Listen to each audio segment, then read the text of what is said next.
ભાવનગર શહેરમાં રોડ નિર્માણના કામમાં કોન્ટ્રાક્ટરની લાલિયાવાડી સામે આવી રહી છે। 1 મહિના પહેલા આરસીસી રોડ બનાવવામાં આવ્યો હોવા છતાં ક્યોરિંગ માટે નાખવામાં આવેલી માટી હજુ સુધી દૂર કરવામાં આવી નથી, જેના કારણે સ્થાનિક લોકોને અવરજવરમાં ભારે મુશ્કેલીઓનો સામનો કરવો પડી રહ્યો છે।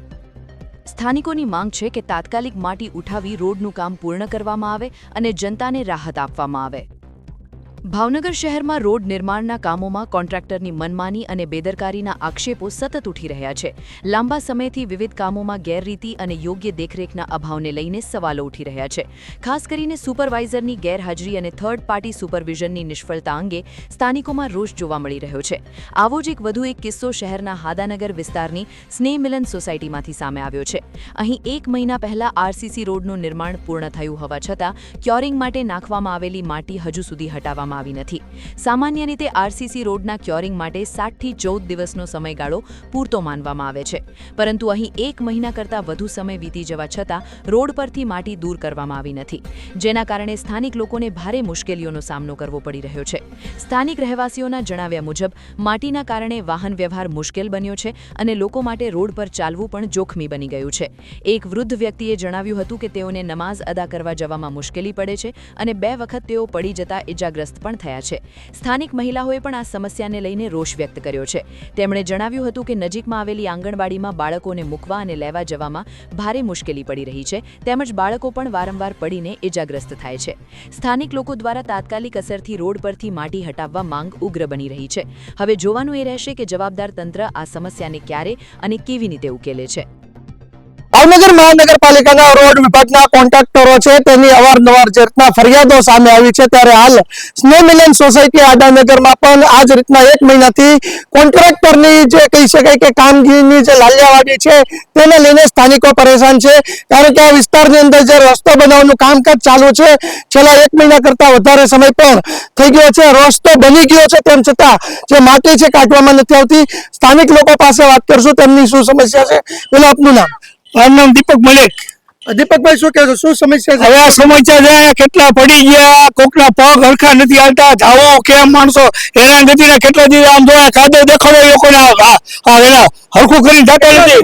આ મહિનો જવા આવ્યો હવે અને હજી કઈ કરવું નથી તો ભાઈ આ કાઢ નાખો બધું। ન કાઢવું હોય તો કે એટલે અમે કાઢીએ, આ કાઢતી નથી। જી, અને જે વૃદ્ધ છે તેમને પૂછ્યું કેવી તકલીફ પડે ચાલવામાં?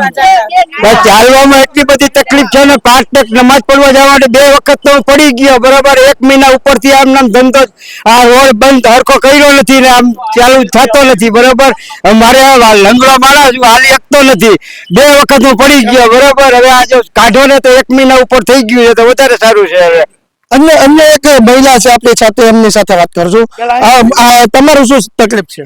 અમને તકલીફ છે, અમારા બાળકો નિશાળે જાય છે, અહીંયા બાલ મંદિર છે, કોઈ હાલી ચાલી શકતું નથી। હમણાં લગી પાણી ભર્યા હતા, પાણી સુકાઈ ગયો તો માટી કાઢવા કોઈ આવતું નથી, તો એ લોકોને જરાક ધ્યાન દેવું જોઈએ કે અમારો રોડ બની ગયો છે હવે તો અમે માટી કાઢી નાખીએ। અમારા બાળકો હાલે, નિશાળિયા હાલે છે, ગઢા બુઢા હાલે છે, બધા હાલે છે, બધા બિચારા અવારનવાર પડે છે, ઊંડાઈ પડે છે।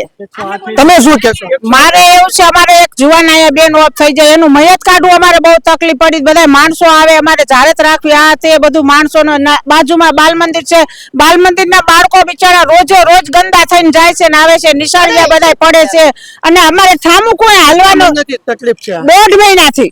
મહિનો રોડ બની ગયો એના માથે ગારો નાખી ગયા પછી થામું કઈ ઉપાડવા જ નથી। અમે થોડું સારું કર્યું પણ આ નીકળતું નથી અમારેથી, એટલો તો કાદો જામ થઈ ગયેલો છે અને ખોદાતું નથી। અમારે બહુ હાલવાની તકલીફ પડે છે અને એક મયત થઈ ગયું છે તો અમારે મયતને અહીંયા કાઢવું મુસીબત પડ્યું હતું। માણસો મહેમાન આવે જાય તો અમારી વાતું કરે કે આ સોસાયટી આવી ગંદી છે। હજી ચોક્કસ અન્ય પણ જે સ્થાનિક મહિલાઓ છે તેમને પૂછો શું તકલીફ, કેવા પ્રકારની તકલીફ? તમને જે કીધું ઈ જ ભાઈ, હવે પછી આ આંગણવાડીમાં છોકરાને લઈને જાવી તો હાલી શકતા હોય તો ઈ જઈ શકે લઈને, નકર કેમ જાય? કેટલી વખત પડી ગયા છે બચ્ચા, કાંઈ એને તો પછી કાંક હલ તો નીકળવો પડે ને। કહેવાનો મતલબ એમ છે કે આ રમજાન પહેલાનો છે આ હલ।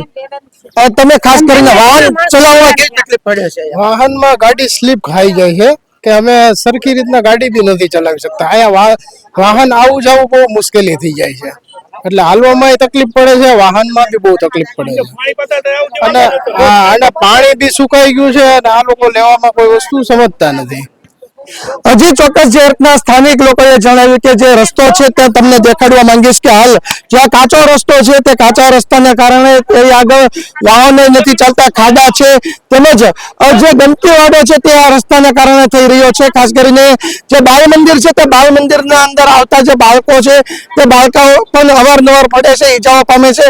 વૃદ્ધ લોકો છે તે પોતાની એ જગ્યાએ જ્યારે નમાઝ પઢવા જતા હોય છે ત્યારે તેને પણ ઈજાઓ પહોંચી છે તેવી તકલીફો સામે આવી છે. અવારનવાર રજૂઆત કરવા છતાં પણ અહીંયા જે ગારો છે તે લેવામાં નથી આવતો અને મહાનગરપાલિકાના જે રોડના કોન્ટ્રાક્ટરો છે તે પોતાની મનમાની કરતા હોય કે સ્થાનિક લોકોની સમસ્યા છે તે જાણી નથી શકતા. અધિકારીઓ શું કરે છે તે મોટો સવાલ છે. હાલ જોવાનું રહ્યું કે આ જે સમસ્યાથી લોકો પીડિત થઈ રહ્યા છે, મહાનગરપાલિકા રસ્તાને જે બની ગયો છે તેની ઉપરની માટી છે તે ક્યારે દૂર કરશે. કેમેરામેન મુન્ના ચૌહાણ સાથે હિરેન ચૌહાણ, સમાચાર બુલેટિન ભાવનગર.